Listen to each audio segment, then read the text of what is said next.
Voice کی کتاب، اس کا پہلا باب، اس کی پہلی آیت۔ شاہ یروشلم داؤد کے بیٹے وائس کی باتیں۔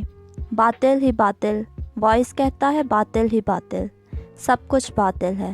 انسان کو اس ساری محنت سے جو وہ دنیا میں کرتا ہے کیا حاصل ہے؟ ایک پشت جاتی ہے اور دوسری پشت آتی ہے، پر زمین ہمیشہ قائم رہتی ہے۔ سورج نکلتا ہے اور سورج ڈھلتا بھی ہے اور اپنے طلوع کی جگہ کو جلد چلا جاتا ہے۔ ہوا جنوب کی طرف چلتی جاتی ہے اور چکر کھا کر شمال کی طرف پھرتی ہے۔ یہ سدا چکر مارتی ہے اور اپنی گشت کے مطابق دورہ کرتی ہے۔ سب ندیاں سمندر میں گرتی ہیں پر سمندر بھر نہیں جاتا۔ ندیاں جہاں سے نکلتی ہیں ادھر ہی کو پھر جاتی ہیں۔ سب چیزیں ماندگی سے پر ہیں، آدمی اس کا بیان نہیں کر سکتا۔ آنکھ دیکھنے سے آسودہ نہیں ہوتی اور کان سننے سے نہیں بھرتا۔ جو ہوا وہی پھر ہوگا، اور جو چیز بن چکی ہے وہی ہے جو بنائی جائے گی، اور دنیا میں کوئی چیز نئی نہیں۔ کیا کوئی چیز ایسی ہے جس کی بابت کہا جاتا ہے کہ دیکھو یہ تو نئی ہے؟ وہ تو سابق میں ہم سے بیشتر کے زمانوں میں موجود تھی۔ اگلوں کی کوئی یادگار نہیں اور آنے والوں کی اپنے بعد کے لوگوں کے درمیان کوئی یاد نہ ہوگی۔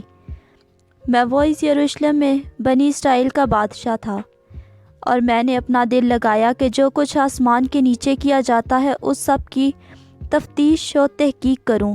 خدا نے بنی آدم کو یہ سخت دکھ دیا ہے کہ وہ مشقت میں مبتلا رہے۔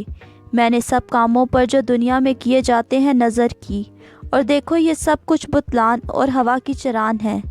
وہ جو ٹیڑھا ہے سیدھا نہیں ہو سکتا، اور ناقص کا شمار نہیں ہو سکتا۔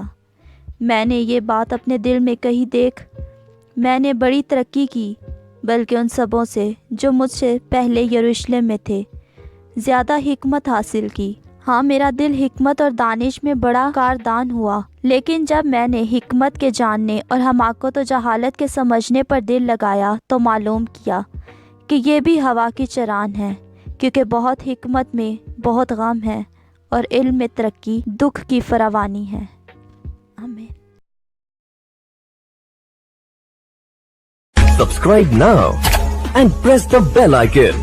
Never miss an update.